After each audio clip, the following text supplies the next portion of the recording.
మరిద్దరం ఏదైతే చర్చిస్తున్నామో negative space ని ఒక పాజిటివ్ స్పేస్గా మార్చుకోవాలి ఎలా? నేను చెప్పిన రకరకాల టాక్స్లో ఆధ్యాత్మికత ఆత్మజ్ఞానం పక్కన పెట్టి యోగులందరి జీవితాల్లో వాళ్ళు చెప్పకుండా చేసిన పని ఏమిటంటే క్లుప్తంగా చెప్పడం, స్పష్టంగా చెప్పడం, రూఢిగా చెప్పడం, ఎక్కడా శశభిషలు లేకుండా ఉండటం. డోలా అనుకుంటున్నాను, నాకు అట్లా అనిపిస్తుంది, అయ్యుండొచ్చు అని ఎప్పుడు చెప్పరు. అట్లా చెప్పేవి చెప్పరు అసలు. అది వాళ్ళు విచారించిన తర్వాత చెప్తారు.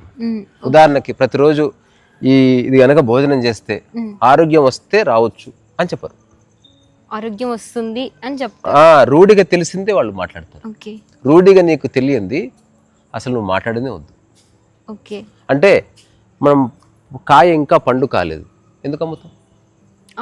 కాయ పండైనాకనే అమ్ము. పొట్లకాయ పిందె ఉంది, ఎందుకు అమ్ముతాం? అంటే కొంచెం పండే వరకు కాయ వరకు వెయిట్ చేయాలి కదా. పిందె కాయ అయినాకనన్నా అమ్మాలి, లేదా కాయ పండైనాకనన్నా అమ్మాలి, ఏదో ఒకటి చేయాలి. అట్లా నీ మాట అపక్వముగా ఉన్నప్పుడు దాన్ని ఉచ్చరించకూడదు. అప్పుడు ఎరుక అవసరమవుతుంది. ఇప్పుడు పొట్లకాయలు అమ్ముపోరా అంటే అన్ని పిందెలు అమ్మితే కొడుకు అంటే దాని అర్థం వాడికి తెలియదనే కదా. తెలిసి ఎవడన్నా పిందెలు అమ్ముతాడు? అట్లా తెలిసిన వాడు ఎప్పుడు అపక్వమైన అపరిపక్వమైన భాష కానీ మాట కానీ ఉపయోగించాడు. వాడు అరిచినా కేకలేసినా తిట్టినా అది పక్వ స్థాయిలోనే ఉంటుంది. పండు ఇట్లా అయ్యొచ్చు, ప్రసాదంగా అయ్యొచ్చు, ఇసిరి ముఖం మీద కొట్టచ్చు, పండే ఇవ్వాలి. అందుకని మన డే టు డే లైఫ్లో కూడా మన వాక్కులో ఆథెంటిసిటీని తెచ్చుకోవాలి. నువ్వు ఎలాగైనా మాట్లాడు, సంస్కారవంతంగా మాట్లాడతావా, తిడుతూ చెప్తావా, పొగుడుతూ చెప్తావా, లేదా బుజ్జగిస్తూ చెప్తావా, ఇదంతా ఇర్రెలెవెంట్. ఆ చెప్పే విషయంలో నీకు స్పష్టత ఉందా లేదన్నది. వ్యక్తిని బట్టి మన యొక్క చెప్పే విధానం మారవచ్చు. చిన్నపిల్లవాడు ఉంటే సత్యాన్ని ఒకలా చెప్తాం, చచ్చిపోయే ముసలివాడికి సత్యాన్ని ఇంకో విధంగా చెప్పాలి, యువకుడికి ఒక విధంగా చెప్పాలి, యువకుడైన మూర్ఖుడికి ఒక విధంగా చెప్పాలి, వయసు పెద్దగా ఉన్న విజ్ఞత ఉంటే ఒకలా చెప్పాలి. అందరికి ఒకలా చెప్పేవనుకో అది మ్యాథమెటిక్స్. సందర్భాన్ని బట్టి చెప్తే అప్పుడు అది చాలా బాగా అర్థమవుతుంది. కొందరికి అర్థం చేసుకోలేని స్థితి ఉన్నప్పుడు ఆ పరిపక్వత స్థితిలో అర్థం చేసుకోవాలి. వీడికి ఏ మేరకు చెప్తే అర్థం చేసుకుంటాడు అంతే చెప్పి పంపించాలి. సో ప్రతి ఒక్కరి మీద కత్తి దూయకూడదు, చిన్నపిల్లల మీద మనం బలప్రయోగం చేయకూడదు. ఎప్పుడన్నా చిన్నపిల్లల మీద పోలీస్ కేసులు వేసిన వాడు ఉన్నారా? అంటే 6 ఏళ్ల పిల్లవాడి మీద ఎందుకు వేయరు? తెలీదు, జస్ట్ అంతే, వాళ్ళకేమీ తెలియదని. అదే మాట ఒక 20 ఏళ్ళ అబ్బాయి అంటే కోపడతారు, ఎందుకంటే వయసు వచ్చింది కాబట్టి నువ్వు మాట్లాడాలంటే. అంటే వయసును బట్టి నీకు అన్ని పక్వ స్థితికి వస్తున్నాయి, పరిపక్వ స్థితికి వస్తున్నాయి. అలాంటప్పుడు మరి నీ మాట ఎందుకు రావట్లేదంటే మాట ఎరుకతో కలిపి రావాలి బయటికి. ఇదే సాధన అంటే. Always beware of your వర్బాటివ్.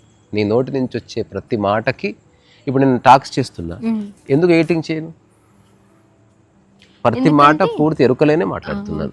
ఎవరన్నా భవిష్యత్తులో వచ్చి నువ్వు అట్లా ఎందుకు మాట్లాడేవా లేదంటే మాట్లాడాను, అదేంటో తీసుకురండి అని చెప్తాను. అదేంటో నాకు తెలీదు, కానీ నేను తప్పక ఎరుకలేనే మాట్లాడి ఉంటాను. వెనక్కిపోయేది ఏమీ లేదు, మళ్ళీ ఉపసంహరించుకునేది ఏమీ లేదు. అదేంటో తీసుకురండి చెప్తాను, దాని పర్యవసానం ఏదైనా నాకు ఓకే అని చెప్తాను. సో అందుకని మన జీవితంలో ఆనందంగా ఉండాలని అనుకోని మనిషి లేడు, అవునా? ప్రశాంతంగా ఉండాలని ప్రతి మనిషి అనుకుంటాడు, సంతోషంగా ఉండాలని ప్రతి మనిషి అనుకుంటాడు, ఆరోగ్యంగా ఉండాలని అనుకుంటాడు. వీటికి రకరకాల విషయాలు దోహదం చేస్తే అంతవరకు ఒప్పుకుంటావా? సో నీ ప్రశాంతతకి దోహదం చేసే వాటిలో మాట కూడా ఒకటి.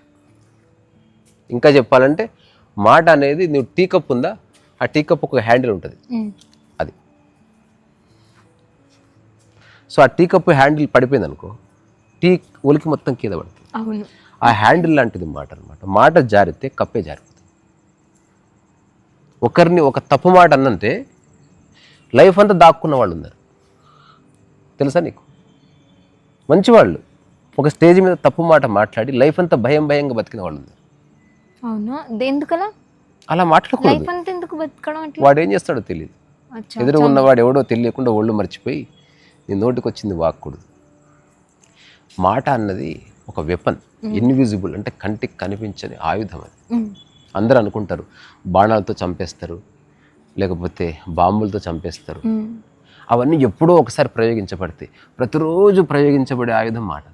మాట ప్రతి క్షణం నువ్వు బాణం వదులుతూనే ఉన్నావు.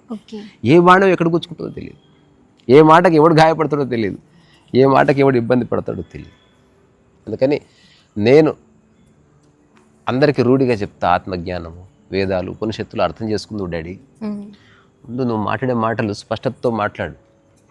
తెలియదని చెప్పు, బుకాయించకు, పరుషంగా మాట్లాడకు. అరిచి మాట్లాడడం వేరు, పరుషంగా మాట్లాడడం వేరు. గట్టిగా మాట్లాడడం వేరు, తిట్టడం వేరు. చాలా మందికి ఈ తేడాలు తెలియదు. చాలామంది గట్టిగా మాట్లాడతారు, తిడతారు, శాపనార్థాలు పెడతారు. ఒక వ్యక్తి గట్టిగా మాట్లాడతాడు కానీ చాలా గౌరవభావంతో మాట్లాడతాడు. ఇప్పుడు అర్ణవ్ గోస్వామి ఒక డిబేట్ చూసిన, అందులో chief justice of India, retired chief justice of ఇండియాతో కాన్వర్జేషన్ నడుస్తుంది. ఆ retired chief justice of India ఒక ట్వీట్ చేశాడు. ఆ ట్వీట్ ఏంటంటే, Subhash Chandrabose was a lackey అని ఒక శబ్దం వాడాడు. అంటే ల్యాక్ అంటే ఒక బలహీనత, లేనిది. అంటే సుభాష్ చంద్రబోస్ అనేవాడు ఒక చైనీస్ లేదా ల్యాకీ, అంటే హిట్లర్కి ఒక ల్యాకీ అనే ఒక అర్థంలో ఏదో మాట్లాడాడు, ఒక ఫ్రేజ్. ఇప్పుడు అర్ణవ్ గోస్వామి ఏం చేశాడు, so justice with all due respect, I disagree with you.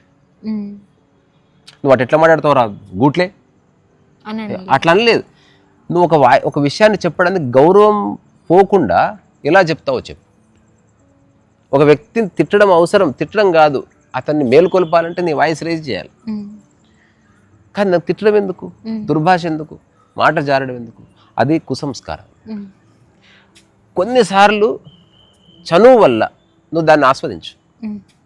ఎక్కడ బూతులు తిట్టాలనిపిస్తే ఒకరిని పెట్టుకో, అక్కడ నోరు జారు, అంటే తెలిసి జారు. అది కూడా నువ్వు నోరు జారినా తెలిసే జారు, హఠాత్తుగా జారు.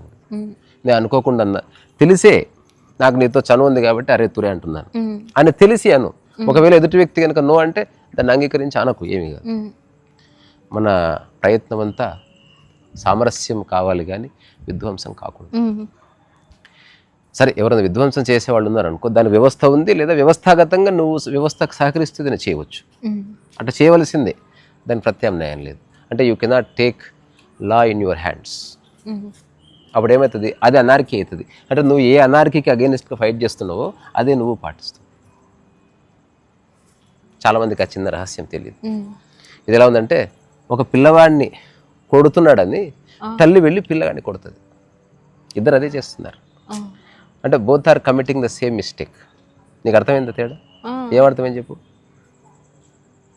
అక్కడ వాళ్ళు కొట్టడం చేస్తున్నారు, ఇక్కడ అంటే ఒక పిల్లవాడు ఇంకో పిల్లవాడిని కొడుతున్నాడని ఈ తల్లి పోయి పిల్లవాడిని కొట్టింది. అందరు కొట్టుకుంటున్నారు యాక్చువల్లీ అట్లా. సో అందుకని అలా కాకుండా వాళ్ళు చేసినట్టు కాకుండా వేరే పద్ధతిలో చేయాలి. 100% నీకు తెలిసిందే ఫైనల్ అనుకోవడం మానే. ఇప్పుడు నేను యూట్యూబ్ చేస్తున్నా, నేను చేసింది ఫైనల్ నేను అనుకోవట్లే. రెండోది అందరు చేసినట్టు నేను చేయాలనుకోవట్లే. అందుకని నేను కొత్త మార్గాన్ని అన్వేషించుకున్నా. నేను రోజుకు ఒక 3 వీడియోస్ పెడతా. ఎందుకంటే ఎన్ని వీడియోస్ పెట్టాలని నేను ఒకరిని చూసి ఫాలో అవుతలేను, నాకు సాధ్యము కాబట్టి.